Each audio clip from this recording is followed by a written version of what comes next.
Nesse nosso caso de hoje, nós vamos conhecer a história de uma mãe que, depois de perder o marido, ela escreveu um livro ajudando ali crianças que passassem por uma situação parecida, de perder o pai, mas o que a polícia descobriu depois deixou todos chocados. Fala pessoal, Carol na área, trazendo mais um vídeo aqui no canal. Todas as semanas eu trago esse tipo de conteúdo para vocês, casos criminais resolvidos, aqueles que ainda são um mistério. Então se você gosta, se inscreve no canal, deixa um like, deixa um comentário também. Não esquece de compartilhar esse vídeo aqui e também de ativar o sininho de notificações. Bora pro vídeo!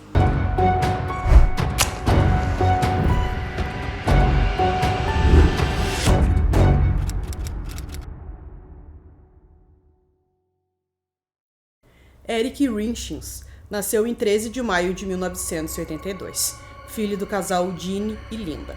Ele cresceu em Bountiful, em Utah, na fazenda de sua família. Como filho mais velho, ele passava muito tempo ajudando seu pai a alimentar os cavalos e vacas e a manter a propriedade. Mas, acima de tudo, ele mantinha um olhar atento sobre suas irmãs mais novas para ver se elas sempre estavam em segurança. Na escola, Eric era um atleta que praticava todos os tipos de esporte, incluindo beisebol, futebol e corrida. Depois que se formou, ele dedicou muito do seu tempo livre treinando e orientando outros garotos. Em seu tempo livre, ele amava tudo que podia fazer ao ar livre, como caça e quadriciclo. Eric se formou na Universidade de Utah em estudos internacionais e então construiu um negócio de alvenaria de grande sucesso. Ele era conhecido por ser um parceiro de negócios e chefe muito respeitado, que construiu um relacionamento próximo com todos com quem ele trabalhava. Ele realmente construiu seu negócio do zero e quanto mais sucesso ele alcançava, mais ele queria ajudar outros a terem o mesmo tipo de sucesso. Ele se casou com sua primeira esposa, Julie Jorgenson, em 2005. De acordo com aqueles que a conheciam, Julie era considerada uma das garotas mais bonitas da escola. Eric e Julie tinham muito em comum. Ambos eram fisicamente ativos e gostavam muito de futebol, basquete e esqui. Infelizmente foi um romance relâmpago que não durou muito e o casal se divorciou apenas 4 anos depois, em 2009. Foi dito que foi um divórcio bagunçado, com Eric levando a pior financeiramente, já que os bens foram divididos entre os dois. Poucos anos após o divórcio ser finalizado, Julie morreu tragicamente em um terrível acidente de carro. Ela estava parada em um sinal e uma van veio por trás e atingiu o carro dela numa velocidade de mais ou menos 150 km por hora. Foi um acidente terrível, ela só estava parada ali. Depois foi revelado que o motorista do outro carro estava sob influência de maconha. Ele foi preso. Mesmo que o Eric não estivesse mais com ela, aquilo foi um choque horrível para ele e foi muito difícil dele se recuperar dessa tragédia. Alguns anos depois, Eric teve uma queda por uma operadora de caixa, chamada Curry, que trabalhava no Home Depot Local. Com seu negócio de alvenaria de pedra, ele estava muito na loja. Todos que trabalhavam na loja conheciam Eric pelo nome e ele era um cliente muito querido. De acordo com outra funcionária, ele sempre entrava na loja com um grande sorriso no rosto. Quando essa funcionária percebeu a maneira como Eric olhava para Corey, ela disse que ele deveria encontrar coragem para falar com ela. Ele estava muito nervoso para fazer isso e então ele conseguiu o número do celular dela através de um amigo e eventualmente a chamou para um encontro. Corey era uma mulher de 7 anos mais nova que Eric. Ela ainda estava tentando descobrir o que queria fazer da vida e apenas começando a fazer planos para o seu futuro, mas ela admirava a ambição e dedicação de Eric em administrar seu próprio negócio, que era um sucesso. Os dois se tornaram inseparáveis desde o dia em que se conheceram, e o irmão de Corey disse que Eric se encaixava perfeitamente na família. Eric era muito bom para Corey. Ela tinha muitos sonhos e objetivos, mas Eric mostrou a ela que realmente tudo era possível se ela se esforçasse. Enquanto eles estavam namorando, ela se matriculou em uma universidade para obter um bacharelado em administração. A vida era muito boa para o casal, que em 2012 se mudou para uma linda casa e enorme na cidade de Francis. A mansão avaliada em mais de 1 milhão, comprada por Eric, que agora estava ganhando cerca de 1 milhão por ano em receita com sua empresa. Um ano depois, em 15 de junho de 2013, Eric e Corey se casaram no quintal da propriedade. Antes de fazerem seus votos, Corey concordou em assinar um acordo pré-nupcial que declarava que se eles se divorciassem, ela não teria direito a nenhum dinheiro ganho com o negócio dele. Na época, o negócio de Eric valia aproximadamente 2,5 milhões e estava crescendo. O casal concordou que se eles se divorciassem, nenhum dos dois poderia reivindicar qualquer renda futura do outro. Mas Corey teria direito a alguns de seus bens, incluindo a participação societária do marido, se ele morresse antes dela durante o casamento. Depois de perder metade da propriedade em seu último divórcio, Eric pensou que essa era a decisão certa. Mais tarde, eles tiveram 3 filhos, Carter, Ashton e Weston. De acordo com aqueles que o conheciam, a maior conquista de Eric na vida foi ser pai. Eles construíram uma vida linda juntos, com Eric prosperando em seu negócio e Corey começando sua própria empresa imobiliária. Eles viajaram o mundo juntos e realmente pareciam um casal que tinha tudo. Mas as coisas não eram bem assim. Em 2015, Corey começou a ter problemas financeiros em seu negócio imobiliário. Ela queria mudar de casa mais rápido do que seus lucros permitiam. Então é alegado que ela começou a tirar dinheiro de Eric para continuar comprando e revendendo casas. Eric estava ciente de parte do dinheiro que ela estava pegando, mas, às vezes, é alegado que ela fazia as coisas pelas costas dele. Em março de 2019, foi revelado que Corey abriu uma linha de crédito rotativa com Eric como co-signatário. Ela falsificou sua assinatura e tomou emprestado aproximadamente 250 mil em seu nome. Ela falsificou a papelada, atribuindo sua procuração sobre os negócios de Eric, e então gastou 30 mil em seus cartões de crédito e sacou outros 100 mil de suas contas bancárias. No total, é alegado que Corey roubou aproximadamente $500 mil do dinheiro de Eric. Logo depois que Eric descobriu sobre todo o dinheiro sendo gasto em seus cartões e em seu nome durante uma consulta com o banco, ele confrontou Corey sobre isso. Ela prometeu pagar tudo de volta assim que tivesse vendido as casas e obtido um lucro. Mas esse dia nunca chegou. As coisas estavam ficando tensas no casamento deles, e não ajudava que os rumores circulassem de que Corey estava tendo um caso. Não havia nenhuma prova concreta, apenas alguns sussurros de pequena cidade, não o suficiente para que alguém chegasse para o Eric e contasse o que estava acontecendo, especialmente porque eles tinham 3 crianças pequenas para cuidar.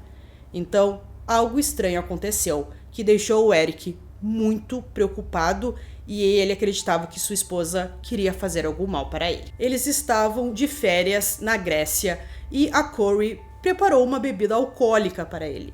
Quando ele bebeu, ele se sentiu muito mal. Ele acreditava que tinha sido envenenado pela própria esposa. Ele até comentou com sua irmã sobre isso, que estava muito preocupado. Acreditava que a Corey queria que ele morresse, mas ele não comentou muito sobre isso e apenas deixou isso de lado. Em outubro de 2020, ele decidiu que era hora de consultar um advogado de divórcio e um advogado de planejamento patrimonial. Sem contar a Corey, ele mudou seu testamento. Ele criou um fundo fiduciário vivo e deu à sua irmã Kate o controle de seu patrimônio. Ele mudou o beneficiário de seus 500 mil de sua esposa para o fundo fiduciário e transferiu sua participação de 50% na parceria empresarial para o fundo fiduciário. Ou seja, se algo acontecesse com ele, tudo iria para o fundo, não para sua esposa, e sua irmã Kate estaria no controle disso. Eric não estava pedindo o divórcio ainda, mas estava fazendo planos para garantir que seus filhos seriam cuidados. Acima de tudo, ele só queria que seus filhos ficassem bem, não importasse o que acontecesse. Enquanto Corey continuava a se endividar em mais de 3 milhões, o negócio de Eric continuou a crescer para cerca de 5 milhões. Eric e Corey discutiam constantemente sobre finanças e se deveriam ou não ficar junto pelos meninos. Enquanto seu casamento parecia chegar ao fim, as coisas se arrastavam por mais tempo do que deveriam e Corey pareceu ficar desesperada. No Dia dos Namorados de 2022, ela fez uma refeição romântica para o marido. Colocou um sanduíche dentro do carro dele junto com um bilhete de amor. Mas quando Eric comeu o sanduíche, ele imediatamente teve uma reação alérgica e não conseguia respirar. Ele conseguiu tomar um antialérgico e logo já se sentiu melhor, mas ele achou aquela situação muito estranha. Mais uma vez, ele acreditou que a esposa estava tentando envenená-lo.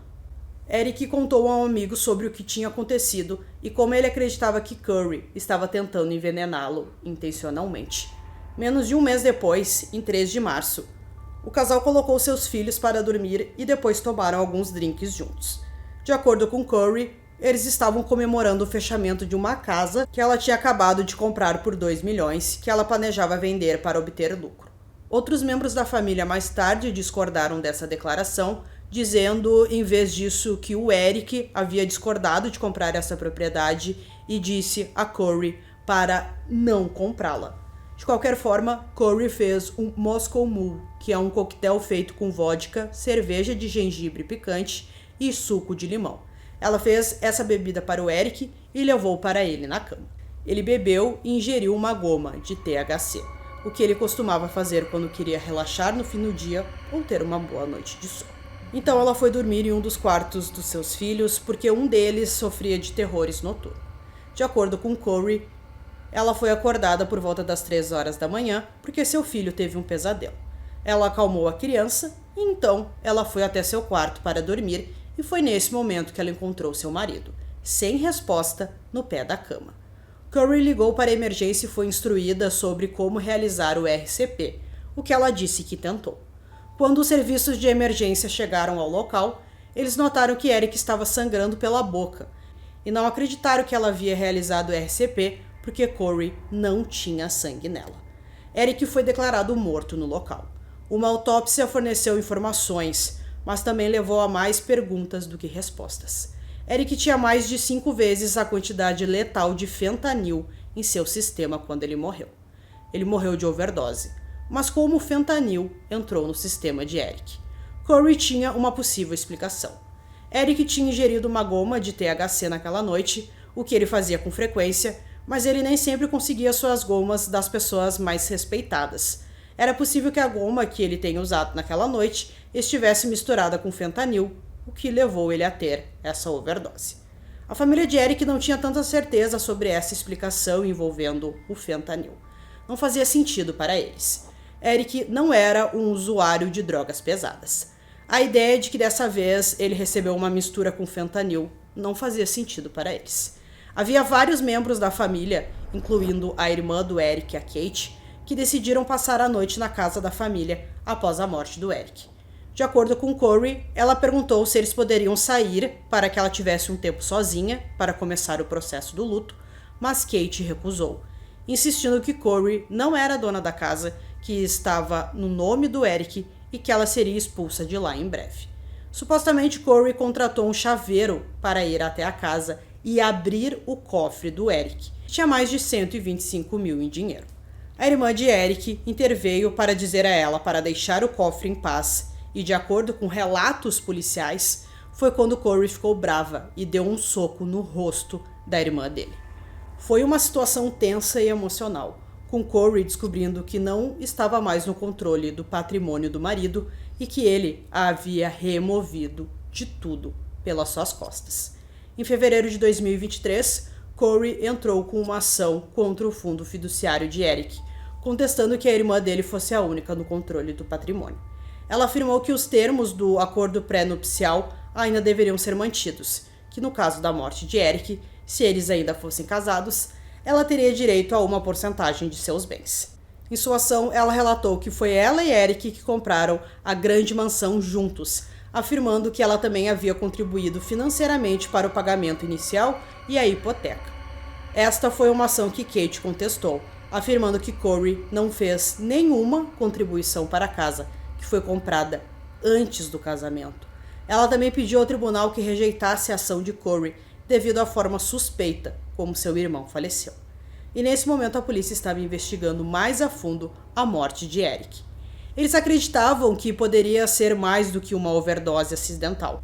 Enquanto a herança de Eric era disputada nos tribunais, Curry escreveu um livro infantil chamado Are You With Me?, que na capa diz que é dedicado ao meu marido incrível e pai maravilhoso. Ele estava disponível na Amazon e a descrição do livro dizia: criar paz e conforto para crianças que perderam um ente querido. Corey promoveu seu livro em vários meios de comunicação local. O livro não está mais disponível na Amazon, isso porque, logo após o lançamento do livro, Corey Richings foi presa por homicídio qualificado e 3 acusações de posse de droga com intenção de distribuição. Os promotores acreditam que Corey matou seu marido por ganho financeiro, acreditando que ela tinha direito à propriedade dele após sua morte. Ela tinha mais de 1 milhão em dívidas de seus negócios e já planejava um novo futuro com um homem com quem ela estava tendo um caso. Corey se declarou inocente de todas as acusações, incluindo acusações adicionais que foram feitas contra ela, como tentativa de homicídio qualificado e fraude. Foi revelado que em janeiro de 2022, poucos meses antes da morte do marido, Corey havia acessado a apólice de seguro de vida de 2 milhões de Eric e a alterado.